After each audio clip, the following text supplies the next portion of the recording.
કચ્છમાં 1 લાખથી વધુ બોગસ મતદાર હોવાનો કોંગ્રેસ પ્રમુખ વીકે હુંબલે આરોપ લગાવ્યો। વીકે હુંબલના મતે કેટલાક મતદારો કચ્છ ઉપરાંત ગાંધીધામ, મુન્દ્રા અને માંડવી સહિત અન્ય રાજ્યોમાં પણ નોંધાયા હોવાનો આરોપ લાગ્યો। કચ્છની વસ્તી પ્રમાણે મતદારોનું પ્રમાણ 70%થી વધુ હોવાની બાબતને હુંબલે શંકાસ્પદ ગણાવી। વહીવટી પ્રશાસન પર મતદાર સંખ્યા વધારવા દબાણ કર્યું હોવાનો પણ આરોપ લગાવ્યો। આ તમામ આરોપોની સાથે કોંગ્રેસે રાજ્ય ચૂંટણી પંચને તપાસ કરી કડક કાર્યવાહી કરવા માંગ કરી છે। આપણા જિલ્લામાં પર 1 લાખથી વધારે ખોટા બોગસ ડબલ નામવાળા મતદારો છે।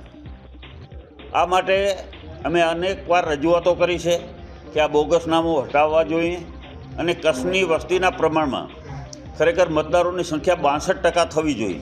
તો અત્યારે 70% જેટલી મતદારોની સંખ્યા છે વસ્તીની સામે, તો એ પણ એક પુરાવો છે। અમે રાજ્ય ચૂંટણી પંચને પણ આ મુદ્દે કહેવાના છે કે આની તપાસ કરાવે।